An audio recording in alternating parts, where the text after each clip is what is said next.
Hello and welcome to the Grad Lab Podcast. I'm your host Jordan Scribner with Don Fox as usual, and we're here with a special treat. We have our Editor's Day event here at Savannah College of Art and Design, where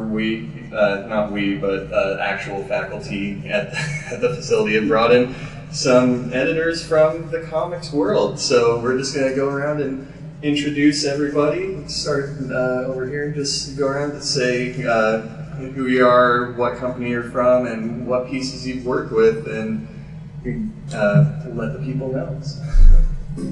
My name is Ivan Salazar, and I actually work for ComiXology in PR marketing and events. Before ComiXology, I worked at Boom Studios, where I helped edit the book that actually won Boom's first Eisner Award. It was Shannon Wheeler's I Thought You'd Be Funnier, and it won for Best Humor Publication. Bobbie Chase, I'm VP of Talent Development at DC Comics, DC Entertainment. Actually, not editing specific books anymore. Just in the past year, we're starting up a talent development department. We just launched our website where we're accepting applications for workshops from new people. We're actively looking for new writers and artists for comic books. I'm Chris Staros with the editor-in-chief of Top Shelf Productions, and for the last couple of decades we've been a literary imprint producing graphic novels from the likes of Alan Moore and Jeff Lemire and others, and we're happy to be here checking out some great work at SCAD today. I'm Ari Yarwood, and I'm the managing editor of Oni Press, and I'm also the lead editor on our new erotica and sex ed imprint, Limerence Press. I edit books like Rick and Morty, Stumptown, The Life After, and Another Castle, as well as a number of graphic novels. Great. Thank you all for being with us today. We're also had Joel Enos from Viz Media and Chip Mosher from ComiXology in today, and they will hopefully be trickling in as the recording goes on. But I just talked with Jeff, one of the other handlers. Yeah, he said Chip should. They're finishing up, but in the meantime, you guys have been here all weekend and going through reviews with many of our students, both undergraduate and graduate, and looking through portfolios, seeing what they have to offer. And one of the big questions that we have for you is, are there any trends that any of you have seen in the portfolios here at SCAD that either go with or against the kind of portfolios that you see outside of this sort of environment, something that you maybe see at your own office or anything like that? Well, real quickly, yeah, I remember coming to Editor's Day. I've been coming for a number of years to SCAD, and the first time I came to SCAD for Editor's Day was in 1998, so that's how long I've been coming to SCAD and doing this, most every year except when the schedule conflict. And that year, there were only 20 students in sequential art. Now there's 500 and something, and there were 20, and they were all men, right? So now there are 60% women in the curriculum here at SCAD, in the student body, and sequential art, and that has been the biggest change I've seen industry-wide and in comics. So the artist community is the students that I'm seeing, a lot of really great talent, a lot of women. So the industry has now been normalized by the fact that it's half men and half women instead of just a boys' club anymore. So that's the biggest thing, and that trend has really affected the student body as well. So it's an interesting trend I'm seeing here. Now, the quality of work here, of course, is so much higher. Just the fact that there is the sequential art program is fantastic. We know that it's worthwhile to come here because we know we're going to see some great stuff. And, well, I love SCAD. I love the campus. I want to go to school here. I see all the courses that I want to take. But, it's always it's a treat to be here. I think there's a really interesting sort of more international influence. I do see some bits where I think it's like, oh, this feels very Bandisman, or this feels very manga inspired. So seeing that sort of international influence into sort of like, how it's adopted into a Western style of illustrating is really neat to see. I think there's a lot more mainstream artists now that are moving in that direction. It's still not completely widely accepted, but seeing it more out there, I think, will change in the next 5 to 10 years. That's what we definitely see that in our classes a lot here too, pulling in more internationally, and having a lot of classes with students from Europe or Asia or South America. I talked to a couple of exchange students that were just here for 1 year, and it was really nice to see their influence and their work. Yeah. Absolutely, it keeps it competitive here too. We all have to feed into each other and then try to beat each other at everyone else's games. We had one student you may have met if you come to past editors' days that he just graduated and has since moved on, but he's George? Quan. Oh, okay, yeah. He would in the Grad Lab, this little lab that we have full of Cintiqs for all the graduate students to congregate. This would be the guy who would come in with his own coffee mug warmer and a blanket and sleep underneath the desks while he was working all night in the lab. And just a lot of really hard work and stuff going on here. So we have one more coming. Momo, you want to record with us? No. Yeah, you I see think these they guys all can tell I'm day. an Arab through the mic. Like, no, a spy! We would go to bat for you. I just came to walk Chip because You lost him. I walk him everywhere. You'll be with us in just a moment. Yeah, we had a lot of interesting reviews. Not even with the reviews, but just here in Savannah, if there have been like any particularly interesting things that you've seen. Because that's always one thing that people go on about with SCAD is that the environment around here is very creative and capable of inspiring students. There's always so much going on. So I don't know if you've gotten to walk out around town a lot, or if you've just been sort of stuck between your hotel and in here or not. But before we get to that, Chip Mosher from ComiXology just walked in. Hello, Chip. Whoop, whoop. If you'd like to take a moment to introduce yourself. I'm Chip Mosher from ComiXology. Perfect. There we go. There you go. Yeah, interesting things around Savannah that you see. I guess if you got a chance to take a look at the city or anything like that. Yeah, anything interesting like that's happened outside of Editor's Day that you'd like to share? Then, Pinky Masters has moved. Now it's called The Original. It's been cleaned up. I don't know. I don't know. It's not as inviting. That was supposed to be Pinky Masters, but I need to go down there and have all of the delicious pasts that they advertise. I've been house shopping. I bought several since I've been in the neighborhood. She hasn't informed her family that she's not coming home. DC's making the move to Savannah. First I'm buying Magnolia Hall. Yeah. Starting there. Yeah. Well, that's a nice thing about coming down to SCAD every year. Like I was supposed to be at TCAF, the Toronto Comics Arts Festival this weekend. I was also supposed to be at the BEA, the Book Expo America. Those are important events in my calendar, and I sent other people to them so I could come here because I always enjoy this trip so much. I enjoy the city. I love Savannah. I love the way the faculty and the staff have always rolled out the red carpet for us every year, put us up in the ice. We always go out to dinner. The students really welcome us. They don't make us feel old and useless. They actually make us feel like part of their crowd. So, we'll end up at McDonald's at karaoke one night. We'll have the drinks together. We get to feel the community aspect of comics. It actually takes me back to a more friendly time when I was just getting started in the business, and we could all hang out together and see that early creativity going on. So it's been fun. Very much looking forward to karaoke. Yeah. Also, just joining us is Joel Enos from Viz Media. If you'd like to introduce yourself and what work you do or anything like that real quick. Sure. Well, you just said who I was, so Yeah. There we go. I'll just add on to that. I did that. Really? Yeah. So my title there right now is senior editor, and I sort of split my job between manga editing. Right now I'm editing Tokyo Ghoul and Yokai Watch and a couple of other things. And then I also work in the original publications department, which right now mainly is consisting of our Hello Kitty line of graphic novels and some coffee table books.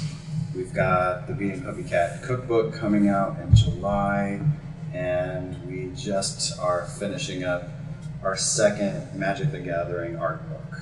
So Even though you're on the Yokai Watch, man, we've been watching the anime lately. Have you? I need to get further into that, but Yeah. One question I wanted to ask all of you that we already had the panel the other day, the more formal panel at the SCAD Art Museum, but there you all discussed some of the books that you're most excited for right now. I was wondering if you had any books that you would point students here towards, in particular, something that maybe students here at SCAD would find very helpful as they're trying to find their own artistic voice or trying to develop some new technical skills or anything like that. You know, I don't necessarily have a particular title in mind per se, but I would say that it's important there's not really that many publishers in comics. And so when you're going to be trying to submit your work to people, it's very useful to be familiar with what those houses are producing. So like if you go to a big convention like a Comic-Con in San Diego or whatever, you'd have an opportunity to go by each of their booths, and you could easily ask one of the salesmen there or whatever, say, what's the great entry point for First Second, for Top Shelf, for Viz, for Oni, or all these companies, and say, where should I start with you guys? And maybe pick up 2 or 3 from each one of them. It would be useful for them as homework to read at least 2 or 3 key titles from each of the houses so that they know where their work fits in the landscape of comics. And when they write submissions letters to people and try to open doors, they can relate their work to things, and that way the publisher knows not only are they trying to get in, but they know who we are, they understand what we do, and they're fans of what we do, and we need to pay attention to that and respond to them. So I think they should do their homework on all the houses a little bit. Anyone else like particular advice for the students that are looking to get in with publishers and develop their own unique artistic voice? I know that there's a lot of sort of coloring portfolios that I've seen throughout the weekend, and it's interesting when I ask them if they've looked at any colorists themselves, any comics that are out there right now. And a lot of them haven't. The person I keep saying is Jordi Belair. She's coloring 40% of comics right now. Completely overworked, but just the talent in everything she colors. So if you're interested in coloring, look at what she's doing across different publishers and different titles, because she figures out how to capture a tone in wildly different books, but still lands it every time. So that's very overlooked in a lot of comics, especially people either see the writer or the artist on the cover page or something.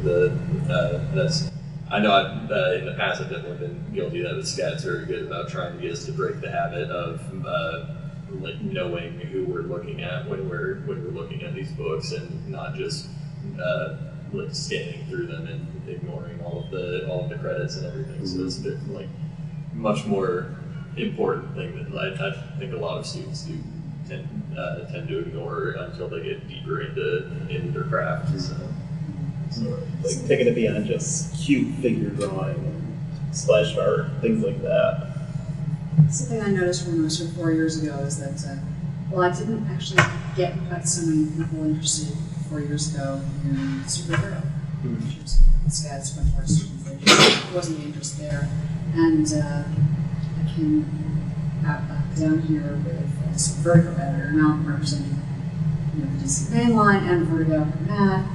And I have a lot of people this time come up to me, but also more people interested in this mainstream work. And a lot of them are saying, I love what's happening in the background. I think they're reacting to the fact that we've got more styles going on, and it seems like there's more opportunity. We're not asking for style, we are looking for individual art, and I think there seem to be more students excited about that, which is great.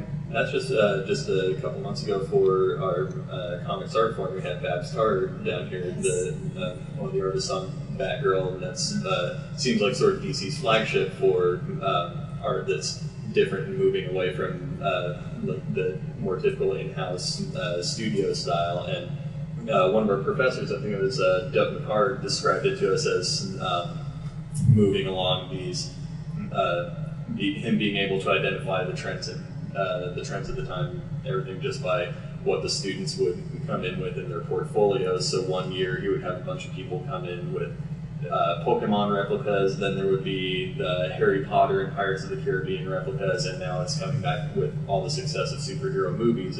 you can definitely see a lot of superhero fandom coming back and people wanting to get more involved in those comics. So I think that's especially for you from DC in particular, that's definitely got to be looking up as far as getting good artists in from industries like these. We've definitely noticed more artists that have an interest in going to DC or Marvel. Absolutely, it's very encouraging.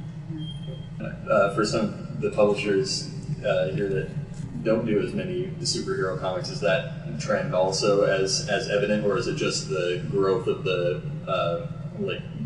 growth of the interest in people developing comics art and being able to see and publish their art online, finding artists in general easier? That's maybe I'm a bit lost in there. Like, are you seeing less artists that want to do things other than superheroes, or is it just expanding in general?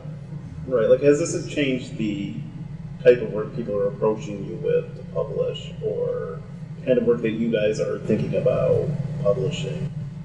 The last couple of decades have been a better and better and better time for comics. There's more creators, more diversity, all kinds of subject matter. So we can't publish as much stuff as we would like to be able to. There's more good stuff than we can handle. That's why there's lots of publishers out there. But now the world is such where, a lot of people can bypass the whole publishing system and go directly to the web, develop their own fan bases, take Square, take PayPal, sell things, run Kickstarters to fund the collections of their stuff, and maybe sometimes get wildly overfunded because the comics community is very supportive of these type of self-publishing endeavors. Self-publishing was always a badge of honor in this organization, in this industry, and so sometimes you're able to maybe initially approach publishers who don't know you and pass on you, but then develop your own thing to great acclaim, and then actually maybe not have to go to publisher, or finally find a project that they notice, and then you end up working with the publisher down the road. So it's a lot of opportunity now.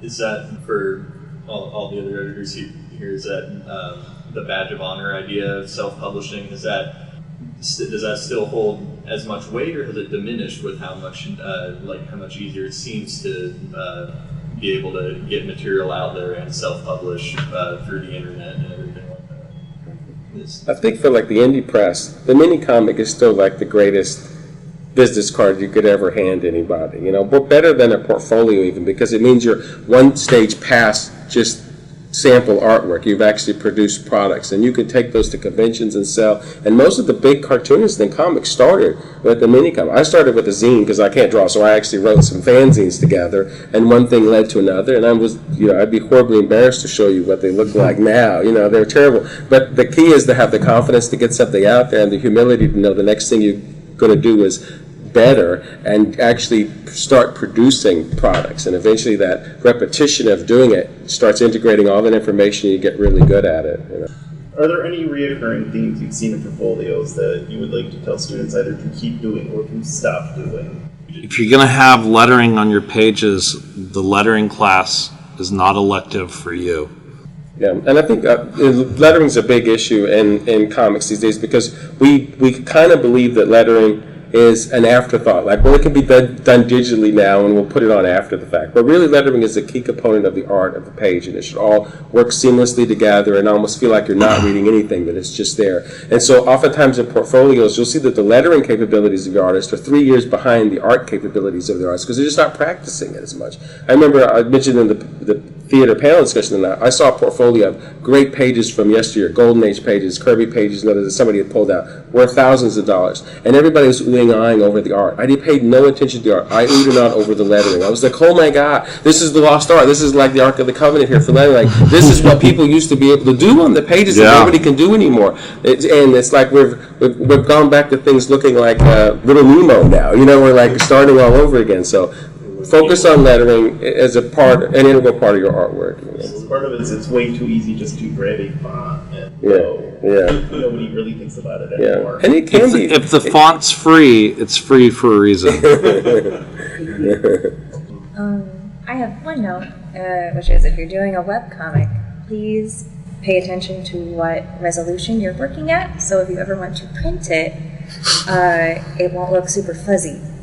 And also pay attention to how you're coloring, because transferring RGB to CMYK when you print is also very different. You mentioned in the review earlier today that we've are getting out of the 300 pixels per square inch age and now need to get computers that can consistently handle 600 pixels per square inch. That is what we ask for print at Oni. And watch your K-tones for coloring. It's what looks pretty on your screen with all that nice backlighting. It's going to be dark and muddy if you're not careful. Yeah. Oh my God, thank you all for coming and talking to us. We'll let you go on to enjoy not having to look at dozens and dozens of students' art for at least the rest of the evening. I don't know what it's like when you have to go back into the office or anything, but thank you so much for coming to talk to us, and thank you for coming to look at everyone's art. It's been a great weekend. Thank you. This has been the Grad Lab Podcast, and thanks for listening.